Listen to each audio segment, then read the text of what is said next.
gente viu ontem, porque ontem a gente viu a fisiologia normal, a gente viu alguns aspectos da circulação pulmonar que, que de alguma forma não são do nosso dia a dia e que na maior parte dos cursos de medicina de fato não são ensinados, quer dizer, tem alguns conceitos que, que permeiam várias das situações clínicas em medicina respiratória e que são totalmente norteados pela fisiologia da circulação pulmonar e esse foi o nosso foco ontem. Hoje a gente vai falar um pouco mais diretamente dos distúrbios da ventilação pulmonar propriamente dito e para isso eu peguei algumas coisas que, ontem não deu tempo de comentar e permeei com outros dados que eu e a professora Marisa, a gente costuma dar essa aula juntos, eu achei que talvez fosse uma boa oportunidade da gente partir desta aula e então a gente entrar na discussão de distúrbios diretos da circulação pulmonar. Deixa eu começar a apresentar para vocês, então. Então vamos lá. Ontem, quando a gente falou da circulação pulmonar, eu falei para vocês, logo de cara eu avisei e falei, esquece a circulação brônquica. Então agora eu vou começar falando assim, volta para a circulação brônquica. Vocês vão entender o porquê imediatamente a seguir.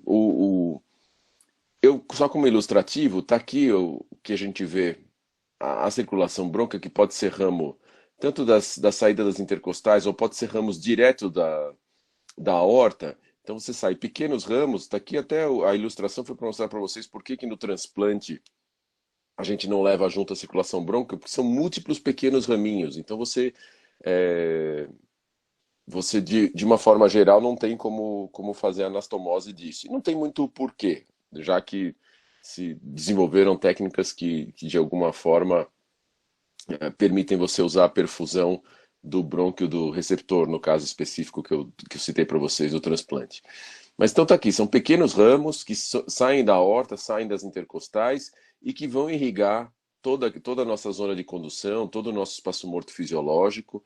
Então eles ficam ao longo dos brônquios e também vão fazer este mesmo tipo de irrigação nos vasos, quer dizer, a circulação brônquica, além dela irrigar a zona de condução, ela irriga os próprios vasos. Todas as estruturas do mediastino, de uma forma geral, vão ser nutridas pela circulação brônquica. Então, esse era primeira coisa de ontem que eu queria só recapitular com vocês.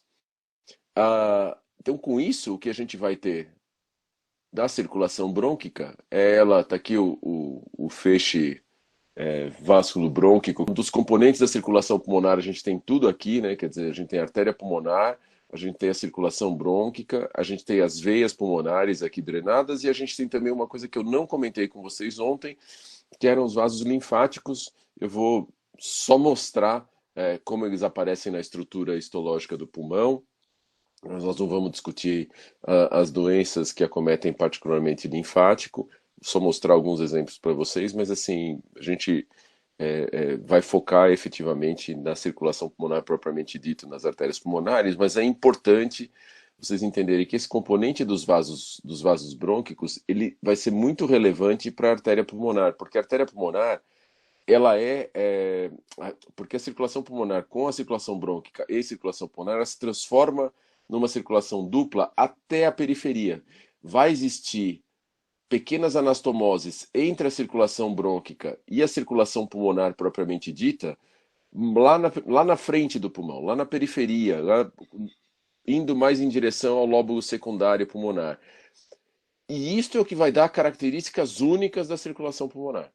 Então, lembra disso, quer dizer, a gente fala a circulação brônquica como nutridora dos brônquios, mas ela também vai se anastomosar através, principalmente do vasa vasorum, na parede da artéria pulmonar, então haverá pequenas anastomoses da circulação sistêmica com a circulação pulmonar, mas na parede da artéria pulmonar. Não é que eu tenho uma anastomose pura, senão eu teria um fluxo na artéria pulmonar totalmente direcionado pela circulação brônquica, e isto não é o que acontece, mas elas têm conexão principalmente bem na sua porção distal. Então, isso eu queria reforçar agora, porque nos distúrbios diretos da circulação pulmonar, isso tem um super papel, particularmente na embolia pulmonar, como a gente vai ver, tá bom? Mas para não dizer que a gente não falou da circulação linfática, só para mostrar para vocês como que os vasos linfáticos se distribuem ao longo do pulmão. Então, assim, eles acabam seguindo a distribuição tanto das veias quanto do feixe vasculobrônquico. Então, de uma forma geral, isso aqui é a estrutura de um lóbulo secundário pulmonar, onde a gente tem a estrutura alveolar circundada pela estrutura venosa e com um core do lóbulo secundário em que você tem o feixe vasculobrônquico. O linfático acomete tudo isso. É super importante a gente ter essa visão, porque quando a gente olhar na tomografia, por exemplo, quando eu olhar o lóbulo secundário pulmonar bastante acometido, também com o core, você fala assim, poxa, que estrutura que pode me dar espessamento do lóbulo secundário e o core também espessado, só tem uma estrutura anatômica que passa por toda essa região. Você vai saber que aquilo é uma doença que está caminhando pelo linfático.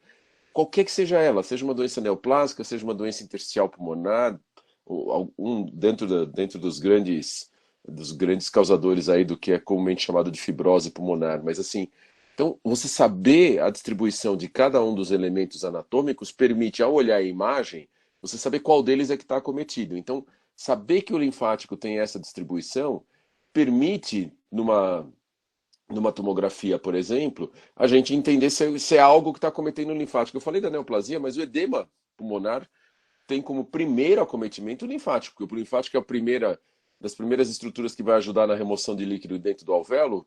Quando você olha um edema agudo de pulmão, ou antes do edema, antes de eu ter o edema alveolar, quando eu começo a ter o infiltrado intersticial, eu vou olhar o lóbulo secundário bem bonitinho, acometido. Na verdade, aquilo é cheio de líquido, é uma congestão linfática, e que no raio-x a gente vê como linhas B de Kerley, por exemplo, nada mais são do que os linfáticos acometidos.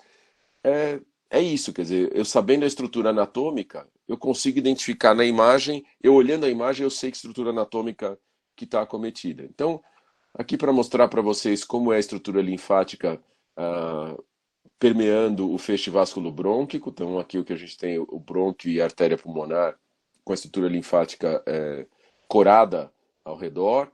E aí eu vou passar a ter doenças que, de alguma forma, caminham pelo linfático. Então, aqui, por exemplo, uma metástase de um carcinoma, em que ele desenha totalmente a estrutura linfática em volta do lóbulo.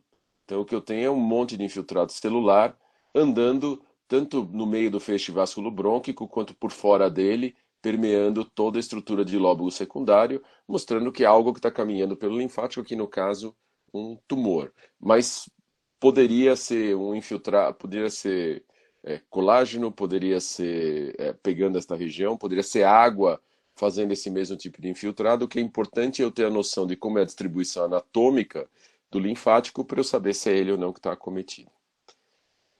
Isto porque a gente não tinha falado ontem, então eu queria começar mostrando isso, reforçar as duas estruturas anatômicas para vocês, porque especificamente a circulação brônquica a gente vai usar agora, e os linfáticos eu não vou comentar, vocês vão ter a oportunidade de ver linfático em outras aulas, seja nos distúrbios intersticiais pulmonares, seja mesmo nas aulas de cardiologia, onde a gente vê as congestões pulmonares. Mas se der tempo, eu mostro para vocês alguma imagem característica, por exemplo, um edema agudo de pulmão visto a tomografia ou raio-x. Não o edema propriamente dito, mas quando começa a ter congestão pulmonar. Bom, aqui é só também uma linfangite carcinomatosa, quer dizer, eu tenho um monte de infiltrado celular caminhando pela única estrutura que permeia todo esse feixe, que são os linfáticos pulmonares. Então, só de fato para mostrar para vocês a distribuição anatômica dos linfáticos. Então, vamos lá. Então, vamos voltar para a circulação pulmonar. Então, a gente parte deste pressuposto que a gente falou ontem, quer dizer, qual a diferença entre os vasos pulmonares e sistêmicos. Não precisa, foi bastante recente, não precisamos retomar, mas lembrar que essa é a característica mecânica da circulação pulmonar. Essa é uma circulação de alta complacência e baixa resistência, portanto, um conceito que o termo que eu vou usar aqui, uma circulação de baixa pós-carga para o ventrículo direito. Enquanto a circulação sistêmica, por ser muscularizada, ela impõe uma pós-carga para o ventrículo esquerdo maior. Você fala assim, a pós-carga é dada pela resistência vascular pulmonar? Não só, a complacência também. né? Então, eu posso ter, por diminuição de complacência de um vaso, se numa condição basal ele não necessariamente impõe uma pós-carga aumentada, numa condição de esforço, por exemplo, esta pós-carga pode se mostrar. Mas na circulação sistêmica, em particular, a gente tem, principalmente nas pessoas mais velhas, quando você começa a ter calcificação de aorta, a aorta é a zona de maior complacência do sistema vascular sistêmico. Só o fato de eu calcificar a aorta, portanto, não permitir que ela distenda durante a sístole, então, só o fato de, durante a sístole, eu não ter essa zona de complacência que a aorta significa, o que acontece? A pressão sistólica vai lá para cima. O que significa que a resistência nem está aumentada, a resistência vascular pode estar normal. Só o fato de eu ter a complacência diminuída, já estou impondo uma pós-carga no ventrículo esquerdo. Tudo bem? Aliás, uma curiosidade, só para vocês saberem, que é um negócio super legal. De novo, aqueles negócios super legais que normalmente sou eu que acho super legal. É, Essa é uma característica muito diferente do sistema da circulação sistêmica para a circulação pulmonar. A gente nem costuma discutir muito isso, mas é muito interessante. Na circulação pulmonar, o ponto de maior complacência da circulação é exatamente o mesmo lugar onde determina-se a resistência da circulação, ou seja, é o mesmo vaso, é a mesma estrutura vascular, que são as pequenas arteríolas indo para a capilar. Esta é a zona de complacência e de resistência da circulação pulmonar. Então, normalmente na circulação pulmonar, quando eu começo a ter queda da complacência, eu já começo a ter alguma alteração na resistência. O mesmo não acontece na circulação sistêmica. A zona de complacência da circulação sistêmica, ou seja, a zona de acomodação de fluido é a aorta, enquanto que a zona de resistência são as pequenas arteríolas. Você fala, tá bom, poxa, não vi o que tem de legal aí.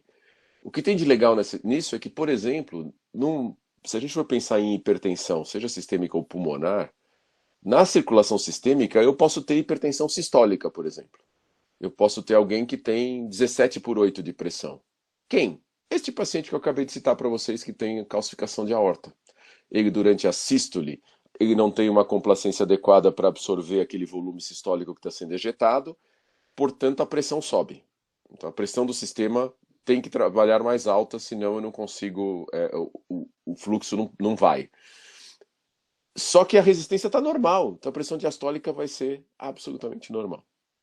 Já na artéria pulmonar, isso não vai acontecer quase nunca. São raríssimas as situações clínicas que isso acontece. A gente quase não tem ateromatose de artéria pulmonar, exceto em duas situações patológicas, que é na rejeição vascular do transplante pulmonar ou mesmo no TEP crônico.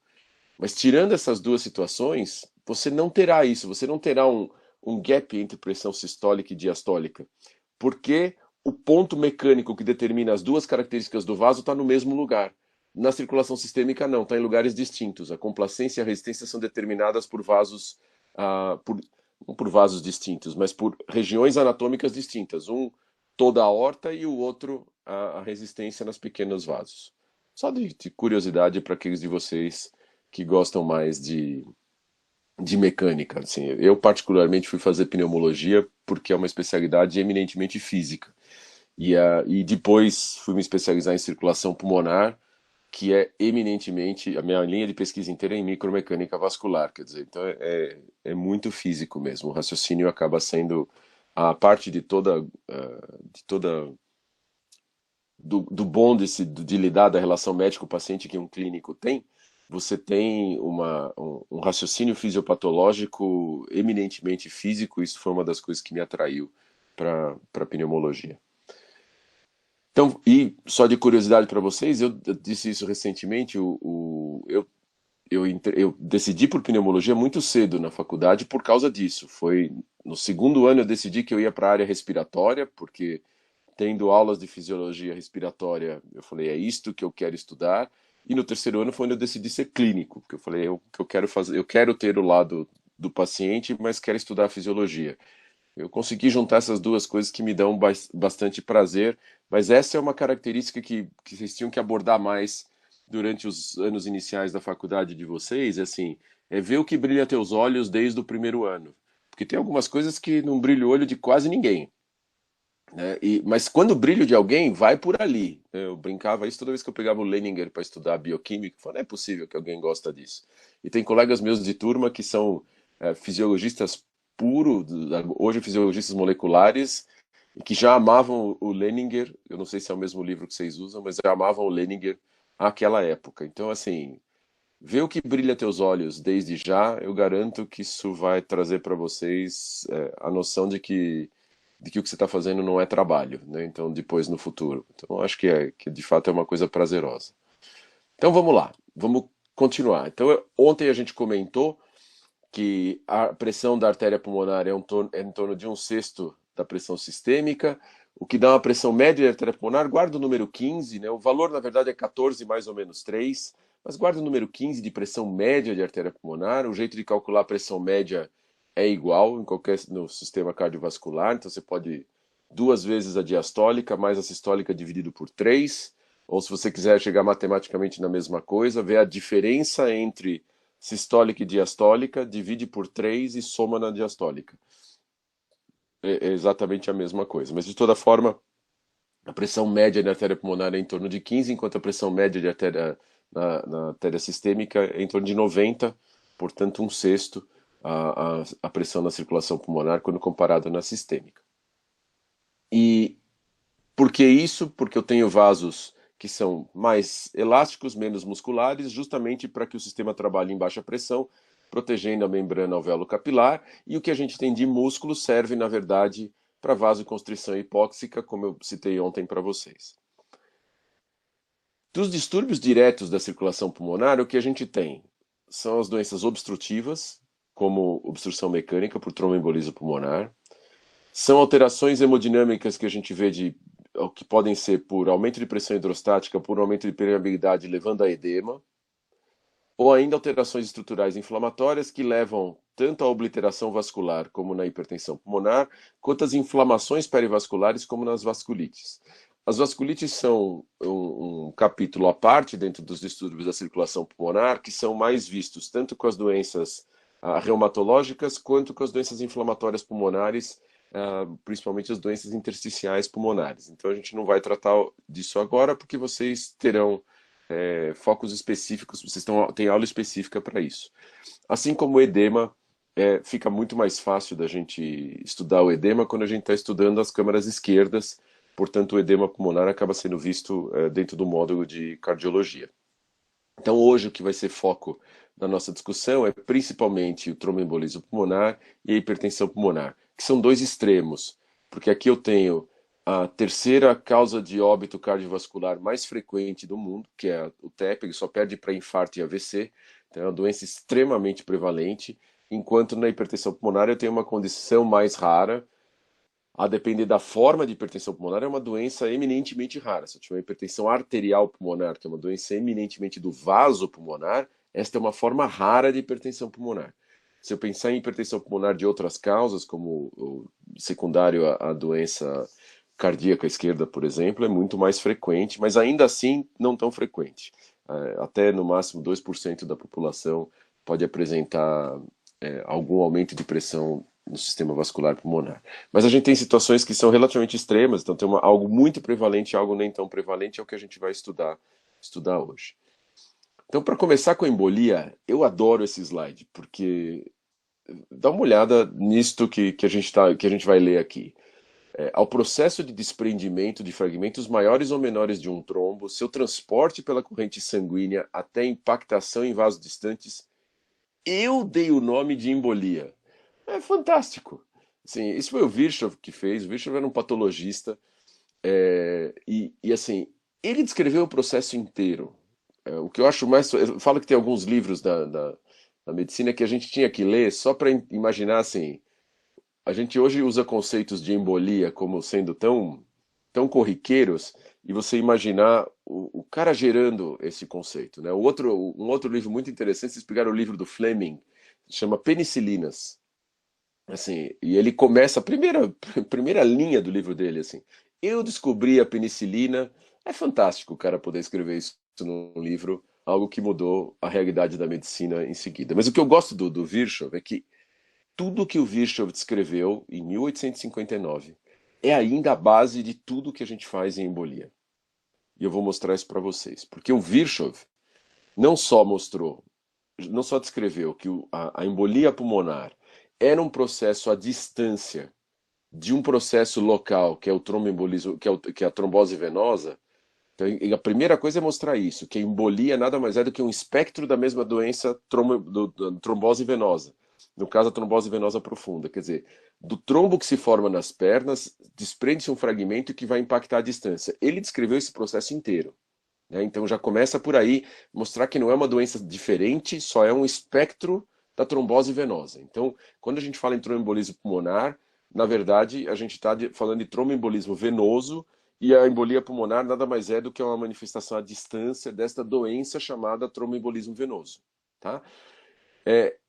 E aí, o que ele descreveu também em 1859 é a tríade de Virchow, que até hoje é base de tudo que a gente vê de fator de risco e mesmo de tratamento da trombose, da trombose venosa profunda, do tromboembolismo venoso e da embolia pulmonar. Então ele descreveu os três fenômenos que, de alguma forma, estão relacionados com o fenômeno de trombose venosa: a hipercoagulabilidade, a estase sanguínea e a lesão vascular. Vocês vão ver quando agora que a gente vai ver dados clínicos, tudo que a gente busca nos quadros de trombose venosa é identificar qual desses pontos ou quais desses pontos estão alterados que geraram de alguma forma a trombose venosa. De lá para cá, o que mudou desde 1859 para cá? Muito pouca coisa. O que a gente entende agora é que inflamação é um modulador dessas três coisas. Eu posso ter, pelo fenômeno inflamatório, ou então eventualmente por uma agressão direta, que também tem seu papel inflamatório, eu posso aumentar a lesão vascular, eu posso aumentar a estase sanguínea, eu posso aumentar status de hipercoagulabilidade. Então é como se eu tivesse na tríade um modulador aqui no meio que pode, de alguma forma, mexer com esses três aspectos. Então, a inflamação passa a ser reconhecido não como um braço, que não seria mais uma tríade de Virchow, mas ela não é um braço a mais, mas ela pode ser um modulador desses três processos. Então, a gente olha hipercoagulabilidade, estase ou lesão vascular, mas sabendo que processos inflamatórios vão interagir nesses três aspectos da coagulação. E quando a gente olha, por exemplo, fatores de risco para trombose venosa, no fundo o que a gente está olhando são situações clínicas que te dão lesão endotelial, situações clínicas que te dão estase, situações clínicas que dão hipercoagulabilidade. Então, o exemplo maior de estase, mobilidade. Paciente acamado, paciente que eu quebrei minha perna, vou ficar com a perna imobilizada. A chance de eu fazer uma trombose venosa é bem razoável, principalmente se eu tiver outros fatores associados. Hipercoagulabilidade, câncer, sem dúvida alguma. Quer dizer, o fato de eu ter uma neoplasia ativa, me coloca em estado trombogênico. Lesão endotelial, desde grandes traumas, como grandes cirurgias, levando a processos inflamatórios vasculares importantes. A Covid, já que a gente está citou ontem, vamos citar de novo hoje, a Covid claramente tem um aspecto de lesão endotelial e de inflamação perivascular enorme. Por isso que ela te coloca no ambiente trombogênico. A gente vê muito mais a incidência de trombose em pacientes com Covid é muito maior do que o que a gente vê normalmente até em terapia intensiva, o que significa que eu tenho ali um ambiente trombogênico. Por quê? Porque eu tenho principalmente principalmente um componente de lesão endotelial muito intenso.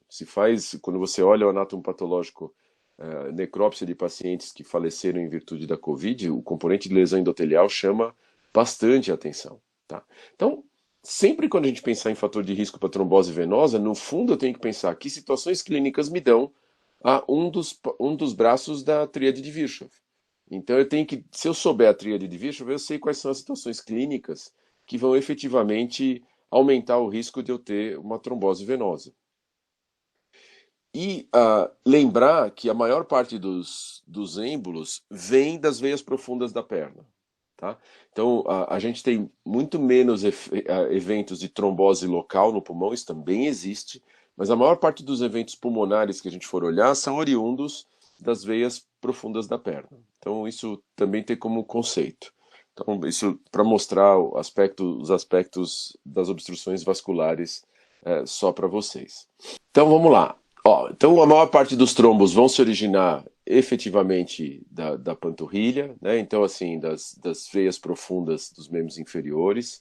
É muito mais raro a gente ter tanto de veias de veias em membros superiores quanto de veias mais proximais ao coração. Então, é de fato muito mais raro. Quando a gente tem obstruções mecânicas locais, tudo aí você passa a ter isso como um fator de trombose e eventualmente de embolia, particularmente com tumores abdominais. Eu tenho câncer e eu posso fazer obstruções vasculares, obstruções venosas intraabdominais e isso gerar ainda mais trombose em vasos, em veias maiores, mas não é o clássico, né? O clássico é você ter a trombose nas veias profundas da perna como grande foco de origem dos trombos, né? E para onde vão os trombos? Aonde normalmente a gente tem trombo? A gente vai mais trombo para onde a gente tem mais vaso. Aonde a gente tem mais vaso? Nas regiões posteriores dos lobos inferiores. Se a gente for olhar em quantidade de vaso, quantidade de números de ramos vasculares, esta é a nossa região mais irrigada. Portanto, é onde eu tenho maior chance de você ter impactação de um trombo, tá bom? Então, esta é a região que a gente vai acabar lidando com maior número de trombos e pulmão direito maior do que esquerdo. Existe diferença anatômica entre os dois, inclusive na vascularização. Vocês vão ver que existe uma predominância do pulmão direito sobre o esquerdo, também para os tumores de pulmão, mas aí já falando para os lobos superiores. Mas para as doenças vasculares é relacionado principalmente ao número de vasos que você tem a maior, um número absoluto ali é maior do que do lado direito, do que do lado esquerdo, perdão. Bom, aí veio o ponto. Eu tenho fator de risco para embolia e eu tive uma trombose. Eu tive uma trombose venosa, seja porque eu tenho lesão vascular, seja porque eu tenho estase, seja porque eu tenho status de hipercoagulabilidade. Desprende-se um trombo e vai pro pulmão. E aí eu faço então uma embolia pulmonar. Qual o problema disso? O problema vai depender do quanto isto representa de pós-carga para o ventrículo direito. Então, tudo que a gente viu ontem é super significativo, porque é o tamanho da embolia? Não. Não só, porque o tamanho da embolia é um fator. Mas se eu já tiver, por exemplo, um ventrículo direito que é relativamente doente, mesmo um trombo pequeno pode ter um impacto grande. Já no indivíduo normal, no indivíduo que não tem nada e de repente está tendo pega um jovem que teve um trauma automobilístico, fez uma trombose venosa e aí fez um trombo grande indo para as artérias pulmonares, a gente às vezes tem indivíduo jovem com coração bom que tem um trombo extremamente extenso e ele tem baixa repercussão hemodinâmica. Então, cuidado, não é especificamente o quanto eu estou aumentando de pós-carga do ventrículo direito, como eu falei, mas é um equilíbrio entre o quanto eu estou aumentando de pós-carga e o quanto meu ventrículo direito é capaz de responder. Então, o que dá a consequência fisiológica do TEP é o tamanho do trombo associado à função do ventrículo direito.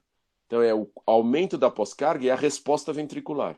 Então, eu posso ter grandes aumentos de pós-carga, que teoricamente estão associados a maior mortalidade, mas se minha resposta ventricular for muito boa, o paciente consegue se segurar. Eu posso ter pequenos aumentos de pós-carga, em que teoricamente não estão associados a grande mortalidade, mas se minha resposta ventricular for ruim, eu posso levar o paciente a óbito. Então lembra que é o equilíbrio das duas coisas, ao aumento da pós-carga e a resposta ventricular a esse aumento de pós-carga. Então, a gente vai ter desde os trombos em que você não tem sintoma, até o paciente que tem morte súbita relacionada ao trombo. Eu cito uma história do pai de um colega de turma na faculdade que teve um quadro ortopédico, foi operado, está de alta, ele tinha outros fatores de risco, era um paciente bastante obeso, tabagista tal. Estava de alta, vamos buscar para ir para casa. Ao sair da cama, sentar na cadeira, pum, teve uma parada. Ao se movimentar.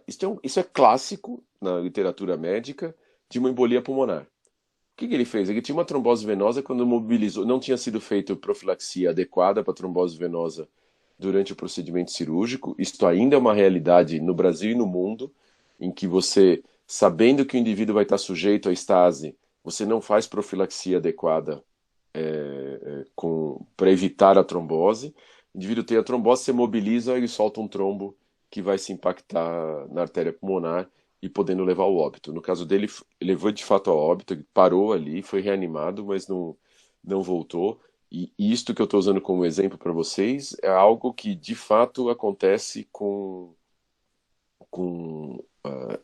infelizmente com uma frequência muito acima do que seria desejado, porque teoricamente você consegue prevenir esse tipo de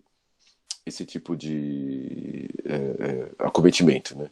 Então lembrar, o que determina a consequência do embolia pulmonar é a extensão da obliteração, pode esquecer o resto, e a resposta do ventrículo direito.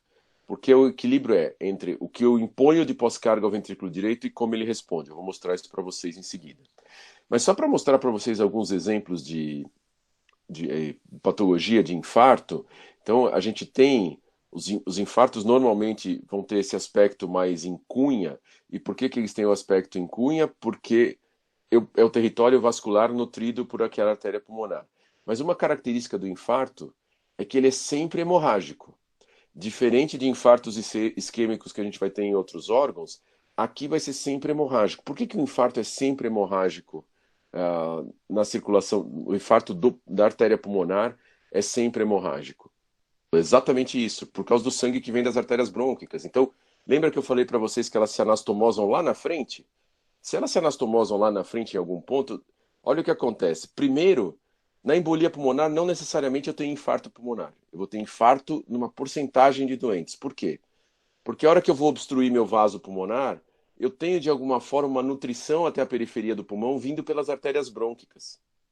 Então eu preciso ter uma obstrução bastante significativa do vaso pulmonar para que a artéria brônquica não seja suficiente para nutrir o tecido adjacente e que eu tenha necrose daquele tecido, que eu tenha de fato um infarto. Mas no momento em que eu tenho necrose do tecido, porque não está mais recebendo sangue para ser oxigenado, para nutrir aquela região, o que acontece? A artéria brônquica continua mandando algum fluxo de sangue para lá. Então, se ela mantém algum fluxo de sangue para lá, o infarto, embora ele tenha sido uma isquemia, ele vai ser sempre hemorrágico, porque eu tenho sempre sangue chegando ali. Tá aqui um exemplo para mostrar para vocês. Então, olha o que acontece. Eu tenho isto aqui, eu adoro quando a Marisa fala que é um phantom do pulmão, porque isso aqui é tudo tecido morto já no pulmão, e o que eu vejo é um monte de hemácia. Então, isto aqui é uma área necrosada do pulmão, infarto pulmonar, e você vê só, na verdade, permeado por hemácias. Por quê? Porque as artérias brônquicas acabam dando algum fluxo, é pequeno esse fluxo. Esse fluxo normalmente é suficiente para manter a nutrição do pulmão. Mas se eu tenho uma obstrução grande na artéria pulmonar, lembra que é o próprio sangue da artéria pulmonar que nutre o pulmão, né? O pulmão ele é nutrido do ponto de vista de oxigenação pelo próprio oxigênio que ele está captando, isto a estrutura alveolar, mas o restante não, ele é nutrido pelo que vem pela artéria pulmonar. E se eu então tenho uma obstrução na artéria pulmonar, aquele tecido vai sofrer com baixa oxigenação. Por mais que eu tenha o oxigênio chegando ali, eu não tenho como nutrir toda a estrutura do pulmão, ela vai ter uma isquemia. Vai ter isquemia, teoricamente eu tenho necrose. Se eu tenho necrose, eu seria um infarto isquêmico, mas como eu tenho a artéria brônquica chegando em paralelo, fazendo uma nutrição a posteriori da obstrução, acabo tendo um fenômeno de infarto hemorrágico quase que universalmente nos pacientes com tromboembolismo pulmonar e infarto.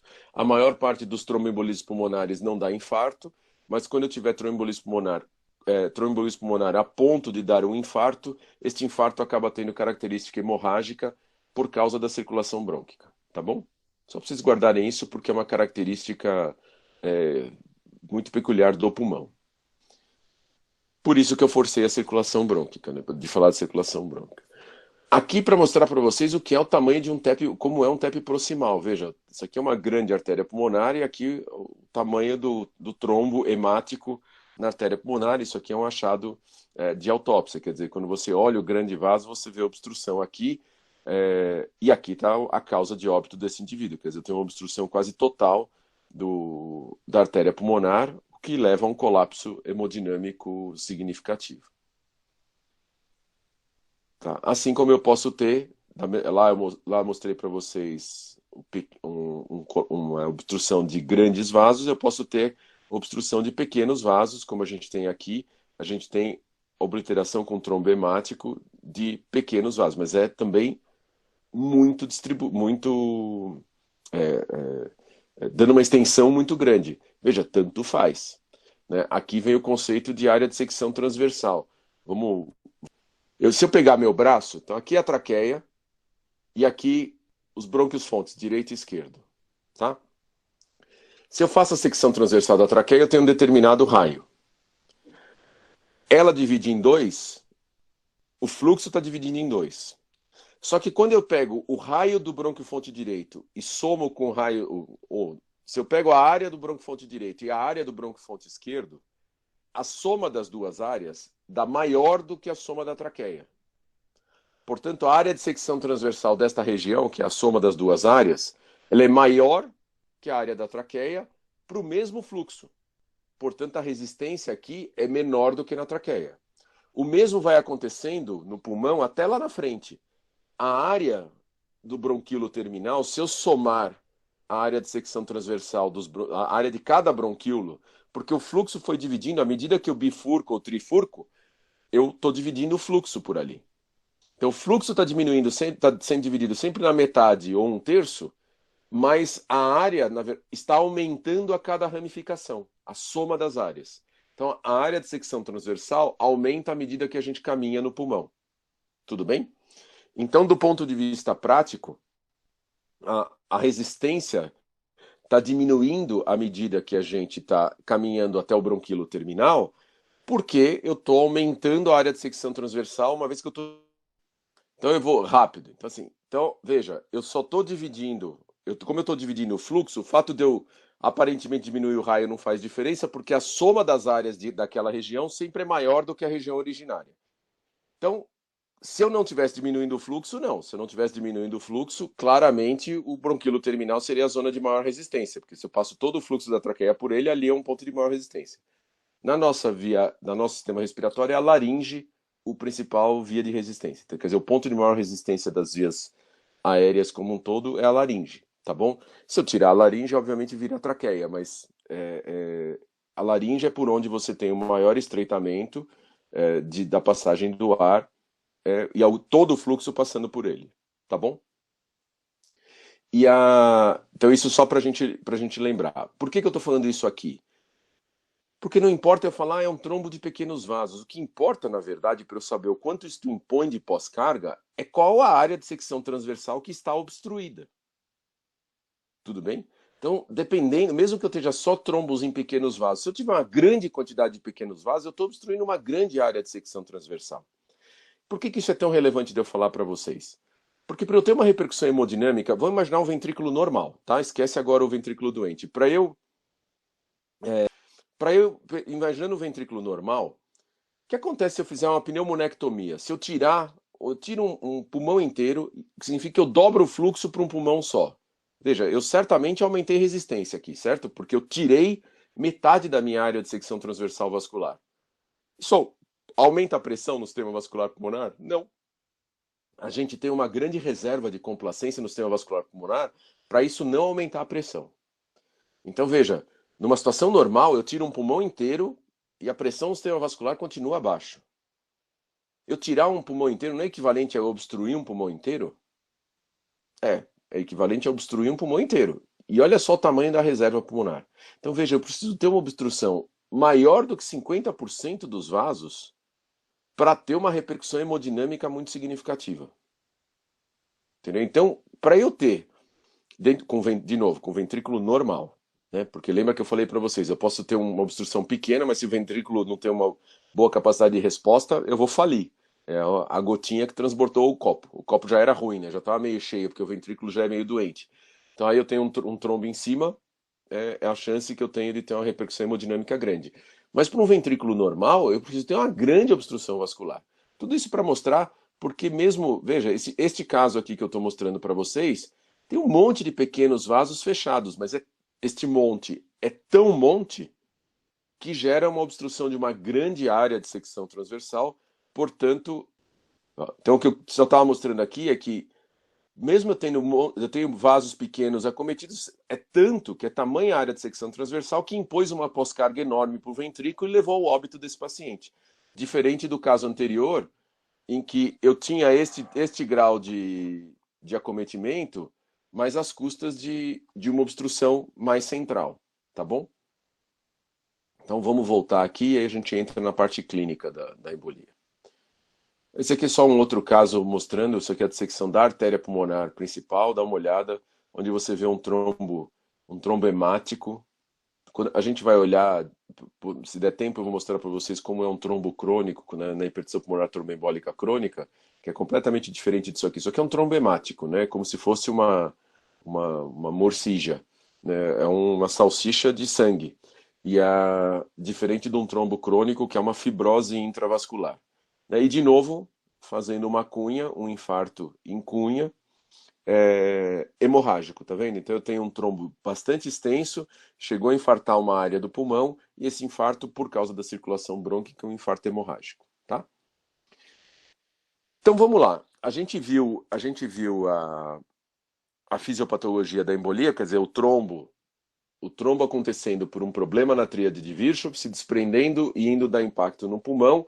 E o que a gente vai ver a partir de agora é como a gente avalia isso clinicamente, porque a resposta do corpo a este trombo vai depender da extensão do trombo, ou seja, da pós-carga imposta ao ventrículo direito, e da resposta do ventrículo direito. No fundo, tudo que a gente vai ver agora do ponto de vista clínico, tudo que a gente vai ver do ponto de vista clínico, secundário a esta frase que eu acabei de falar para vocês. Então, tudo que a gente vai falar de clínica do tromboembolismo pulmonar é secundário a isto que eu acabei de falar para vocês. Então, como é que é a clínica de um paciente com embolia pulmonar? Basicamente, o que ele tem é dispneia. A maior parte dos pacientes vai reclamar de dispneia, associado a taquipneia. Tudo bem? Então, a grande maioria dos pacientes tem este quadro. E até 2/3, mas na verdade não chega a tudo isso, mas em até 2/3 ele pode ter dor pleurítica. Qual a definição de dor pleurítica? Uma dor ventilatória dependente que piora a inspiração profunda. Então, é uma dor cuja intensidade varia com o ciclo respiratório e ela piora na respiração profunda, tá bom? Então, essa é a tríade clássica da embolia pulmonar. O problema é que ela é muito pouco específica. Ela é absolutamente não específica. Então, o que nos traz um problema do TEP. Você só faz. Essa é uma frase daquelas máximas que a gente ouve na medicina ao longo da vida e que vocês precisam guardarem. Você só lembra. Você só faz diagnóstico de TEP se você pensar em TEP. E como é uma doença tão prevalente, você tem que pensar em TEP em boa parte dos casos que você tiver de pacientes com dispneia aguda, taquipneia. Você tem que pensar. Se você não pensar em TEP, você não faz diagnóstico. Porque ele não tem um sinal claro, clássico, um sinal clínico que você vai conseguir olhar para o paciente e falar ou excluir o TEP ou aceitar o TEP de uma forma objetiva. Não dá. Então você precisa pensar em TEP para correr atrás do diagnóstico de TEP. Então esse é o primeiro recado que eu queria para vocês.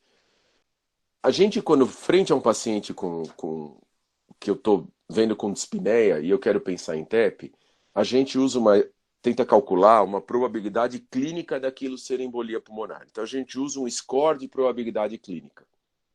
Como é que é esse score? Isso aqui vocês não precisam guardar porque ele é simplificado. O score simplificado é com um ponto. Vou deixar direto aqui. Pode nem olhar essa escala daqui. A gente vai olhar a escala simplificada. Então, frente a um paciente com dispneia, que eu quero saber qual a probabilidade dele ter embolia ou não, tem várias escalas clínicas que foram validadas. A escala de Wells e a escala de Genebra são as duas principais, mas a de Wells é a mais simples de usar, que é basicamente fazer essas 7 perguntas para o quadro clínico, né? Então, a primeira pergunta que eu faço, esse cara tem sinal ou sintoma de TVP? Então ele tem clínica de TVP, ele tem edema assimétrico de membro inferior, ele tem empastamento de panturrilha, ele tem dor, a hiperflexão do pé, quer dizer, a hora que eu estendo a panturrilha dói, estendo o sólio gastrocnêmio, ele refere dor. Ou seja, ele tem um sinal clínico de trombose venosa profunda, ele ganha um ponto. Esquece esse segundo aqui, que ele é o mais difícil, eu já vou para o próximo. Ele está taquicárdico? Ele tem frequência maior que 100? Ele vai ganhar um ponto. Ele tem história recente de imobilização ou pós-trauma com cirurgia? Ele pode ganhar um ponto. Ele tem antecedente de trombose venosa? Um ponto. Tem hemoptise? Outro ponto. Ou tem malignidade, quer dizer, tem um câncer ativo? Um ponto. Para que isso? Por que eu estou dando um ponto? E o pior deles, esse é o mais subjetivo, que é: tem algum outro diagnóstico que pode explicar esse quadro dele que não é embolia? Se não tiver, ele ganha um ponto. Então, se eu. Não, olha, esse quadro podia ser um infarto do pulmão, ao invés de uma embolia pulmonar, ou um infarto do coração, ao invés de ser uma embolia pulmonar. Ok, então ele não vai ganhar este ponto aqui.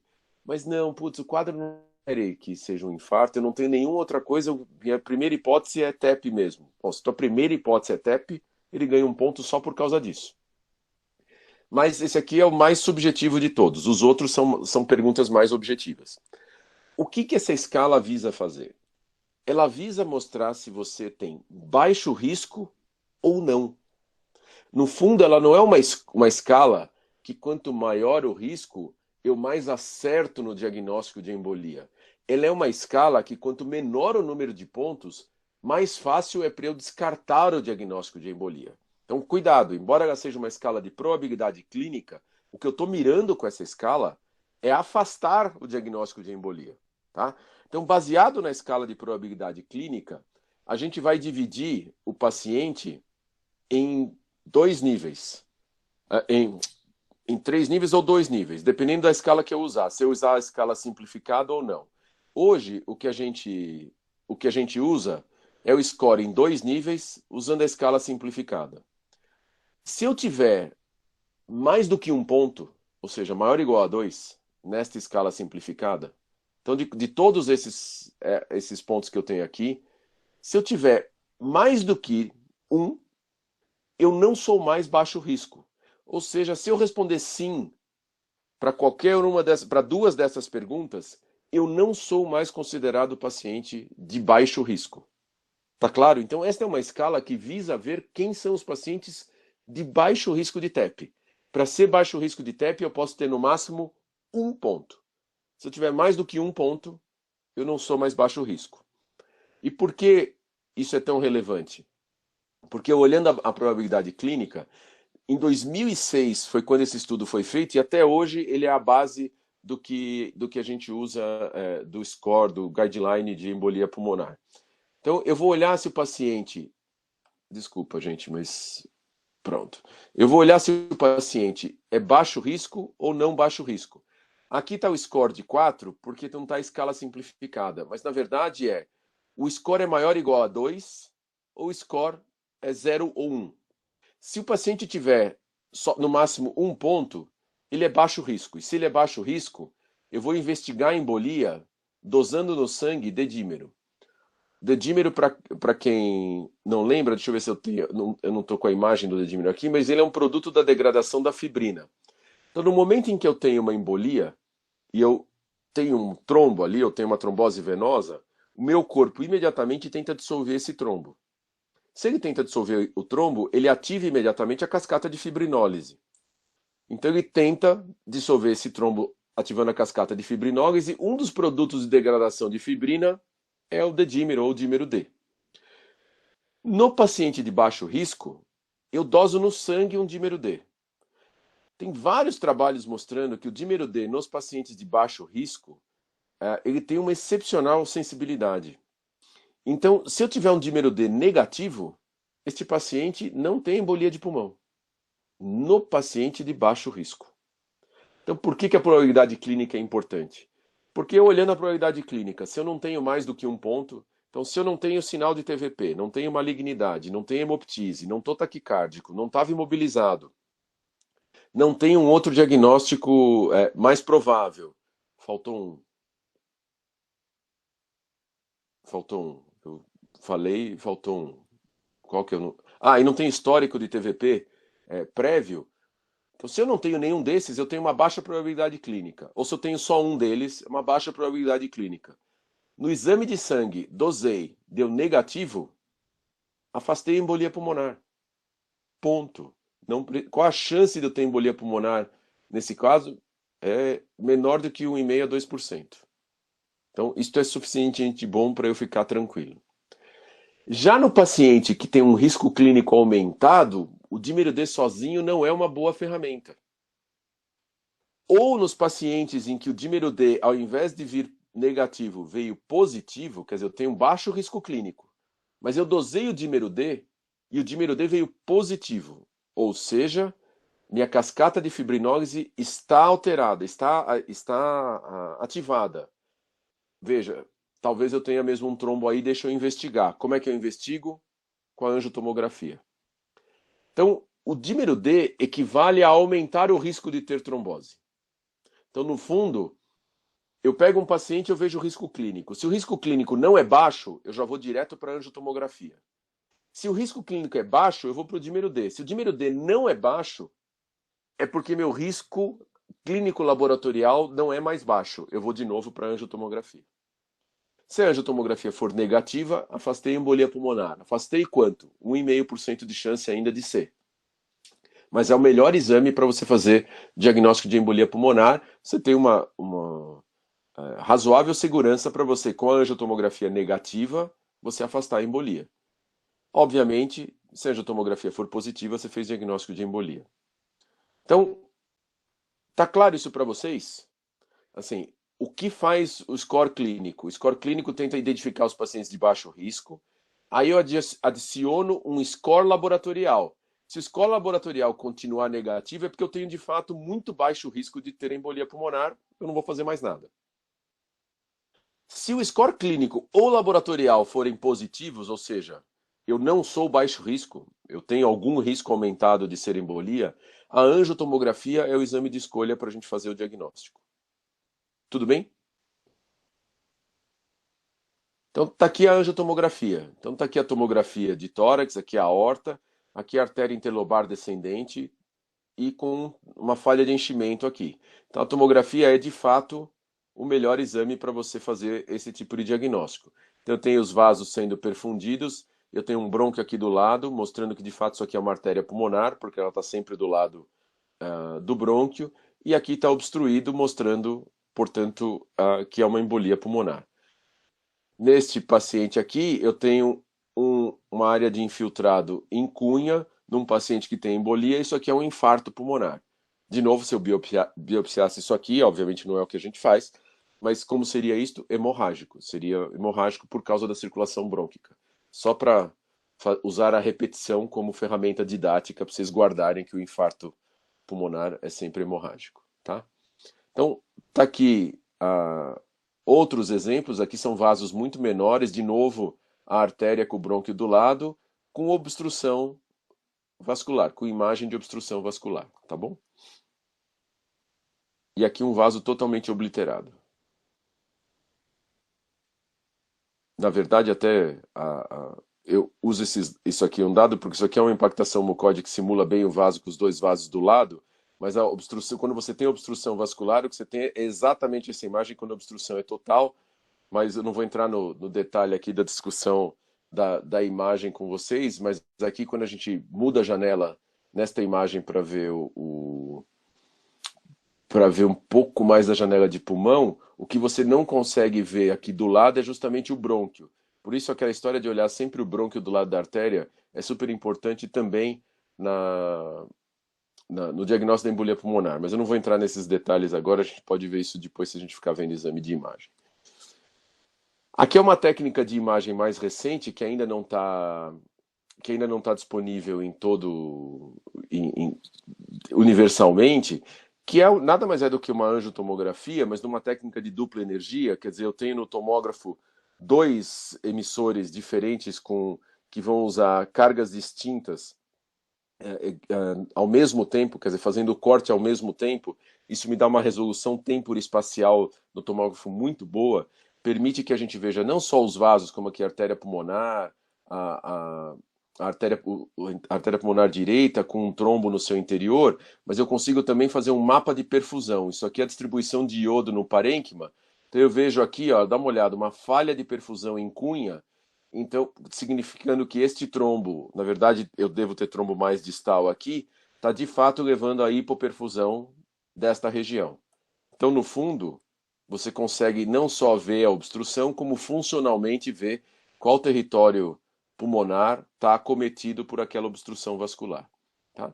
E a tomografia também permite, se eu quiser, além de olhar os vasos pulmonares, eu posso descer os cortes e também olhar as veias para ver se eu tenho obstrução venosa. Então eu consigo ver se eu tenho uma TVP, uma trombose venosa profunda, no próprio exame tomográfico, se eu quiser. Normalmente não é necessário, porque se eu já faço o diagnóstico da embolia, eu vou tratar esse paciente. Tanto faz o que eu faço. Se eu tiver o diagnóstico de uma trombose venosa ou de uma embolia, eu vou tratar do mesmo jeito esse paciente. Então, tá aqui. Então, só para mostrar que na tomografia eu consigo fazer, faço os exames especificamente pulmonares, mas eu posso descer o corte tomográfico e olhar também o sistema venoso das pernas e fazer o diagnóstico aqui, no caso da trombose venosa profunda. Tá? Aí aquilo que eu falei para vocês antes, mas aqui mostrado do ponto de vista gráfico. O que aumenta a mortalidade numa embolia pulmonar? O que aumenta a mortalidade da embolia pulmonar é o tamanho do trombo, portanto, a pós-carga imposta ao ventrículo direito e o status cardiopulmonar, ou seja, o quão normal é o meu ventrículo direito, no sentido de qual a resposta que meu ventrículo direito passa a ter frente a essa embolia pulmonar. Quer dizer, não é só a pós-carga imposta, mas ela imposta e o quanto eu tenho de pós-carga imposta e a resposta do ventrículo. Então, voltando aqui. Mortalidade é associada, então, a dois aspectos. Seja o tamanho do trombo, seja a resposta ventricular. Então, é isto que a gente tem que avaliar agora frente à embolia. Então, quando eu tenho um paciente, eu fiz o diagnóstico de embolia. Como é que eu sei se aquilo é uma embolia grave ou não? Então, esse é o próximo ponto. A gente viu a fisiopatologia, a gente viu como fazer o diagnóstico. Então, como é que eu fiz o diagnóstico? Baixo risco, dímero D negativo, afastei diagnóstico. Dímero D positivo, angiotomografia. Então, basicamente, angiotomografia. No momento em que eu fiz o diagnóstico, aliás, vou fazer uma pausa, desculpa. Uma coisa que eu não falei para vocês. Como é que a gente trata uma embolia pulmonar? Ou trombose venosa, mas a embolia pulmonar, como é que a gente trata? Heparina. Como é que você trata uma trombose venosa, uma coisa? Heparinizando. Então, você para de fazer novos trombos e dá tempo para a cascata de fibrinóis do indivíduo desfazer o trombo. Nós vamos voltar a falar de tratamento. Mas por que eu estou falando, quis fazer essa pausa e fazer essa pergunta tão do meio do nada? Porque heparina é uma droga que é universalmente disponível. É barato. Heparina não fracionada custa centavos. Então, não existe justificativa de eu não ter heparina em algum lugar. Só que se eu não tratar uma embolia, eu tenho até 30% de mortalidade, em geral. Claro que quanto maior o trombo, maior a mortalidade. Mas se eu pegar todos os casos de embolia não tratada, eu tenho 30% de mortalidade. Se eu tratar, 2% de mortalidade. De novo, pegando todos os casos. Então, olha o raciocínio. Se eu não tratar, eu tenho 30% de mortalidade. Eu tratando, eu tenho 2% de mortalidade. O tratamento é uma droga universalmente disponível. Então, o que faz diferença para eu diminuir a mortalidade desses indivíduos? Fazer o diagnóstico. Então, o grande problema da embolia pulmonar é fazer o diagnóstico. Porque se eu fiz o diagnóstico, eu tenho como tratar esses indivíduos. É diferente de doenças em que eu faço o diagnóstico e tem uma complexidade de tratamento. Aqui eu não tenho. Então, veja, só de fazer o diagnóstico, eu diminuo a mortalidade de 30% para 2%. Ficou claro esse conceito para vocês? Por isso que eu fiz essa interrupção agora, antes da gente começar a falar do tratamento. Porque, no fundo, a parte mais importante da embolia é pensar no diagnóstico e fazer o diagnóstico. Porque se eu fizer o diagnóstico, eu tenho como tratar. A gente vai discutir agora peculiaridades do tratamento. Eu não preciso de muita certeza, só ter uma angiotomo positiva. Eu tenho a angiotomo positiva, ou eu tenho o diagnóstico de trombose venosa, e aí tenho o Doppler de membros inferiores, mas para o diagnóstico da trombose venosa, a gente vai ver uma situação em que a gente usa o Doppler de forma presuntiva para embolia também, mas o diagnóstico é com a angiotomografia. Então, se eu fiz a angiotomografia, você precisa de certeza diagnóstica. O meu ponto é, vocês precisam ir atrás do diagnóstico. Precisa pensar em TEP e ir atrás do diagnóstico. Porque se você não for atrás do diagnóstico e for TEP, um terço desses pacientes morrem. E se você for atrás do diagnóstico e for TEP, você acabou de reduzir para 2% de mortalidade. Então, a grande importância do TEP é ir atrás do diagnóstico, porque você indo atrás do diagnóstico, você de fato, só por isso já diminuiu a mortalidade do paciente absurdamente, de 30% para 2%. E eu falo isso porque o tratamento é universalmente disponível. Tudo bem? Então, só para reforçar a importância do diagnóstico, que a gente está falando aqui de mortalidade e tal, claro que quanto mais grave, maior a mortalidade, mas no geral, a mortalidade de um TEP não tratado é 30% e de um TEP tratado é 2%, tá? Mas frente ao diagnóstico, o que eu vou querer ver é o quão grave é o TEP. Como é que eu vejo a gravidade? No fundo, eu vou ver a gravidade em dois aspectos, em repercussão clínica da embolia pulmonar e na função do ventrículo direito. Então, quando eu fiz o diagnóstico de TEP, a primeira pergunta que eu fiz é: isto aqui é um TEP? Eu vejo o risco clínico, e aí uso o dedímero ou uso a angiotomografia. Fiz o diagnóstico de TEP. Fiz o diagnóstico de TEP, as duas perguntas que eu tenho que fazer é: eu tenho repercussão clínica e como está a função do meu ventrículo direito? Para repercussão clínica, a gente tem uma outra escala, que é a escala PESI, Pulmonary Embolism Severity Index. Então, assim, é uma escala clínica para eu determinar a gravidade que aquela embolia tem. Da mesma forma que a escala de Wells, ela também tem uma forma simplificada, mas no fundo tenho mais de 80 anos, tenho neoplasia, tenho uma comorbidade tipo ICC, ou tenho uma comorbidade cardiovascular, ICC ou DPOC, tô taquicárdico, tô hipotenso, tô desaturando. Então, essas são as 6 perguntas que a gente vai fazer na escala simplificada. Da mesma forma que a escala de Wells, o que eu estou buscando ver com a escala com o PESI é ver quem é baixo risco e quem não é baixo risco. Tudo bem? Então, no fundo, quando eu faço as perguntas para o indivíduo, depois que eu fiz o diagnóstico, o que eu quero saber é: tenho mais de 80 anos, tenho comorbidade cardiovascular, tenho neoplasia, estou taquicárdico, estou hipotenso, estou desaturando? Se eu responder sim a qualquer uma dessas perguntas, eu não sou mais baixo risco. Ou seja, eu tenho uma embolia pulmonar que está tendo repercussão clínica significativa. É isto que a gente considera o PES e serve para isto, para eu determinar quem tem uma embolia de baixo risco e quem não tem uma embolia de baixo risco. Tudo bem? Por quê? Porque baseado nisso é que eu vou determinar até o tratamento que eu vou fazer para a embolia pulmonar. Então, como eu vou fazer o tratamento? Primeiro, eu vi se eu tenho repercussão clínica. Segundo, eu vejo se o paciente, como é que está a resposta do ventrículo direito. Bom, nesse sentido, eu posso ter o extremo da embolia pulmonar levando a choque ou hipotensão grave, mas basicamente choque hemodinâmico, ou seja, falência hemodinâmica. Esta é a embolia pulmonar de alto risco. Neste paciente, a gente está falando de até 70% de mortalidade. Então, esse é o mais fácil de identificar, porque eu tenho diagnóstico de embolia num paciente que está chocado. Se eu tenho diagnóstico de embolia num paciente chocado, esse é o paciente de altíssimo risco. A classificação da embolia dele é uma classificação de embolia pulmonar de alto risco. Tirando o paciente chocado, no paciente hemodinamicamente estável, é onde eu vou usar o PESI. O PESI é positivo, ou seja, eu sou um paciente de não baixo risco. Eu respondi sim para qualquer uma dessas 6 perguntas. Então, de novo, tenho mais de 80 anos, tenho comorbidade cardiorrespiratória, tenho neoplasia, tô taquicárdico, tô hipotenso, tô desaturando? Sim, eu respondi sim para uma dessas perguntas. Então, eu não sou mais um paciente de baixo risco. Se eu não sou mais um paciente de baixo risco, qual a segunda pergunta que eu vou fazer? Como é que está a função do meu ventrículo direito? Como é que eu vejo a função do ventrículo direito? Eu posso ter um eco para mostrar isso, posso ter uma ressonância para mostrar isso, mas na verdade não precisa. Eu posso usar a própria tomografia para ver sinais indiretos de disfunção do ventrículo direito. Há um sinal que é super fácil de olhar na tomografia, é olhar a área do ventrículo direito sobre a área do ventrículo esquerdo. Se a área do ventrículo direito for igual ou maior que a área do ventrículo esquerdo, isto já é um sinal de que eu tenho uma sobrecarga ventricular direita. Eu já vou assumir isso aqui como um sinal de disfunção do ventrículo direito. Então, olha a diferença deste lado para este lado. Aqui eu tenho uma área do ventrículo direito maior do que a área do ventrículo esquerdo. Portanto, só de olhar a própria tomografia que eu usei para fazer o diagnóstico de embolia, eu já tenho um sinal indireto de disfunção do ventrículo direito. Tudo bem? Além disso, eu vou querer saber se meu ventrículo está sofrendo, se ele está sob estresse.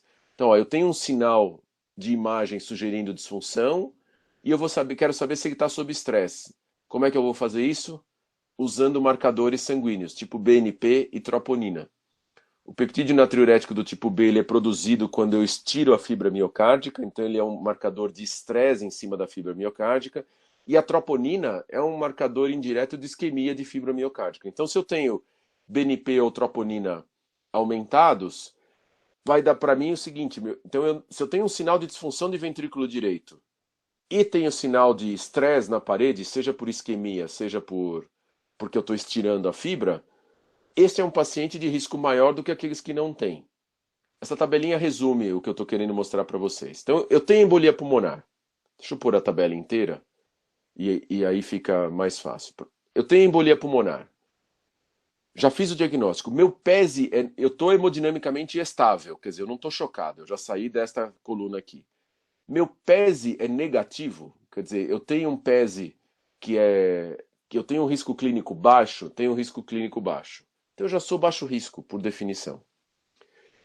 Mas não, eu tenho a resposta a uma daquelas 6 perguntas positivas.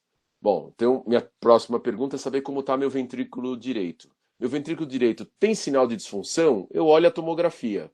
Tem, olha, a área do ventrículo direito aumentada. Ele está sob estresse?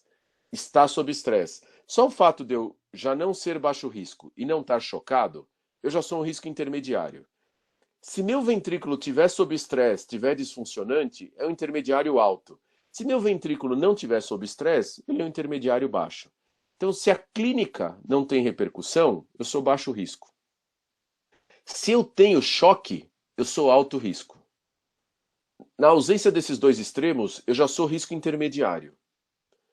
O risco pode ser intermediário alto ou intermediário baixo. Quando ele é intermediário alto, quando o meu ventrículo direito está sofrendo.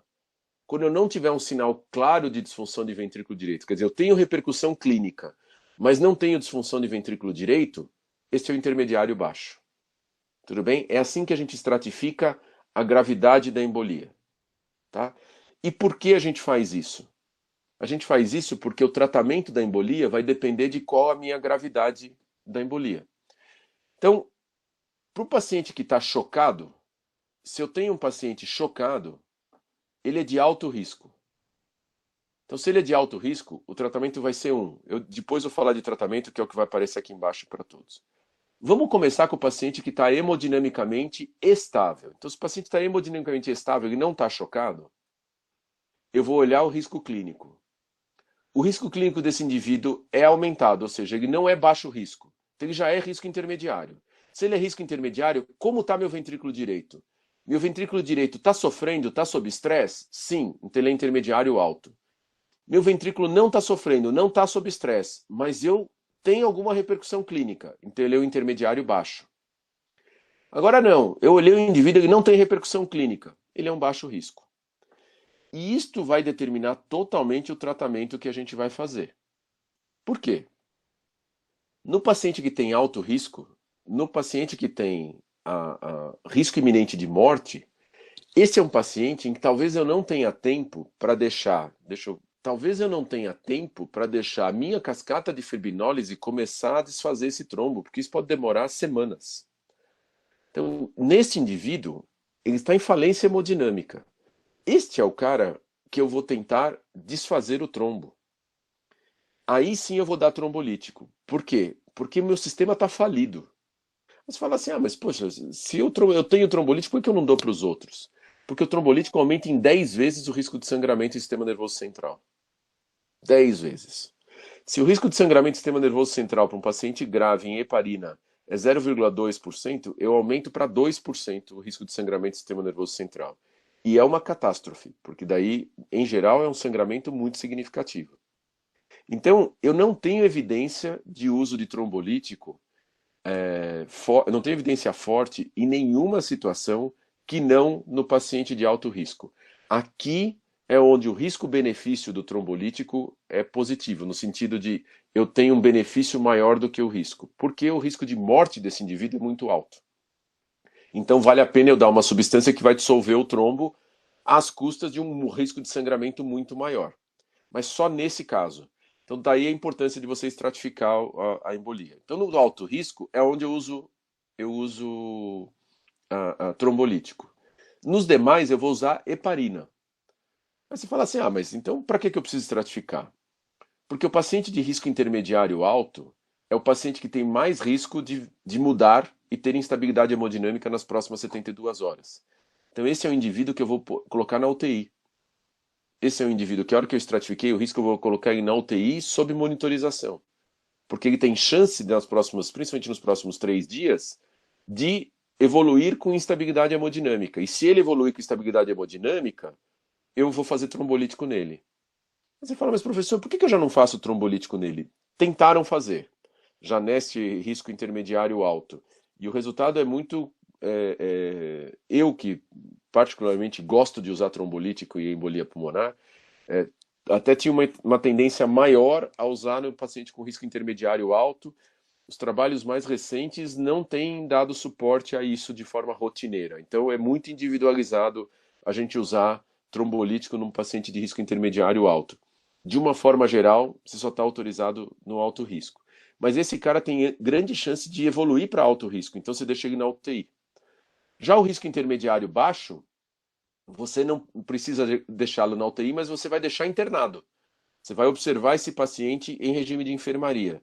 Enquanto que o paciente que tem uma embolia pulmonar de baixo risco, eu posso considerar até alta precoce, alta nas primeiras 24 horas depois do diagnóstico. Hoje, a gente tem estratégias que permitem tratar uma embolia pulmonar. Veja, na época em que eu sou da 77ª turma do campus de São Paulo, eu me formei em 94. Embolia pulmonar era igual ao UTI até prova em contrário. De lá para cá, o que a gente conseguiu fazer foi estratificar o uso do recurso médico que a gente tem. Para os pacientes de alto risco, risco intermediário, alto risco sempre UTI, porque ele vai ser trombolizado. No intermediário alto também UTI, porque ele pode virar um alto risco. Mas no intermediário baixo a gente deixa o paciente na enfermaria. E no baixo risco a gente pode considerar o paciente embora precoce, seja imediatamente após o diagnóstico, seja nas primeiras 24 horas. No diagnóstico, mas professor, e o Doppler de membros inferiores, assim, quando é que ele sozinho já não é bom para usar? Então, em quem ele é bom para usar? Ele é bom para usar em quem eu não consigo usar a tomografia. Então, no paciente que está instável hemodinamicamente, como é que eu pego esse cara e transporto ele da UTI? Eu não consigo. Então, eu tenho que usar ferramentas diagnósticas que, de alguma forma, me auxiliem na UTI. Que ferramenta é essa? É basicamente o ultrassom. Mas o ultrassom para a gente usar em 2 territórios, no coração e no membro inferior.